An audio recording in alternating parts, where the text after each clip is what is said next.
Hi and welcome to another bite-sized learning video. I am Dave Algio, your facilitator for this short session. Don't forget we have got the longer videos that can help expand and develop some of these points. But for today, what I want to do is talk about time management, but in particular a tool that I think is really useful in helping you sift out and prioritise what actually needs to get done, what is perhaps getting done but not as much of a priority issue, and what you really need to ditch and stop doing. And it's the urgent important matrix. It's a really simple tool and can be useful just to take some time out to sit down and think about in the various aspects of your roles, you know, the student role, the student leadership role in the Student Leadership Academy and life in general, to look at how the responsibilities, tasks and demands that you have fit into this matrix and where, and see if you can make some decisions that might change your sense of priority, but also maybe even lighten the demands and eliminate some of those. So this matrix is basically splitting or identifying between the urgent tasks and priorities and the non-urgent against what is important and what is not important. Now, if we think about that as a matrix, and you can see it on the screen there, what we're trying to identify is, or recognize, is that there are some tasks that are genuinely urgent, as in, you know, there's a deadline for them, today, tomorrow, next week, etc. There's an impending something that's meaning there's a level of urgency, and there are others that are not so urgent. Now that's okay, because what you might tend to think is, well, I'll just do the urgent stuff, leave the non-urgent, until it becomes urgent. The challenge is, though, within that there are different levels of importance. And this is where we need to differentiate, because there are important tasks and not important tasks. There are tasks that seemingly urgent. They might be demanding your attention. It might be a notification on your phone, for example. You know, that might be something. Or it might be somebody saying, can you just, I need your time, could you give me that? And in the world of the priorities that you're managing, those things are either going to fall into important or not important. And how do we sift through that? And this is where we need to recognise that there is one particular area of this matrix that can often get left behind if we don't consciously work out where we're at in terms of what priorities go where.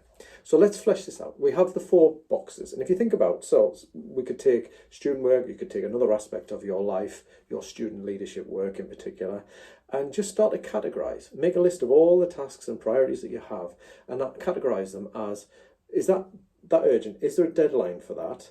How imminent is that deadline? And in terms of levels of importance, how important is it? It's not that important, I can leave that, or that tends to be pretty important. And then we can also rate it according to urgency. And we then need to prioritise in terms of when and how we do them according to that. So the first one is, if it's urgent and important, then we have the 2 top level things, really important, we have a deadline, we've got to do it. We do it now. We do it and get it done. We then look at the next bit, the not urgent but important. We need to make sure that gets planned in and done next. And this is the thing, because when we're talking about the urgent side of this matrix, often urgency trumps importance. So when we are looking at something that might be urgent, but it's not important, it can often trump the not urgent but important stuff.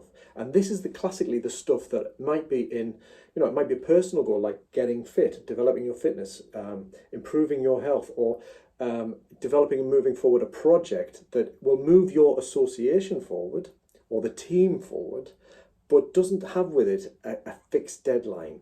And because of that lack of urgency, it seems to fall down the list in terms of the priorities. So what we need to be clear about is what is urgent and what is important. We'll do that, we'll get that done. And naturally we tend to do that. That's what we call putting out the fire, getting it done, sorted. It's the not urgent but important that gets dropped. So what we need to do is identify those those urgent but not important, and think about, right, delegate them. Could I delegate that out? Is there somebody else that's better equipped to do it, or somebody who could do that as part of their role or already doing it? Do I need to do it? Or we could do it later. We put it further down the list. We renegotiate. We kind of renegotiate the deadline and we kind of park it for a bit later. And then ultimately, if it's not urgent and it's not important, we need to seriously think about ditching it. Why are you doing it? Now, don't get me wrong, that's easy to fall into the trap of doing things out of habit because it's not what we've always done. But we need to critically look at what we are doing and saying, is it actually that important? Does it move us forward in the direction that we want to travel? And is there any sense of urgency? And if there's not, we ditch it. We don't do it, or we leave it until at some point it filters its way back up in the levels of importance and urgency. So what I want to do is to think about this. That area that gets left behind often is the not urgent but the important stuff.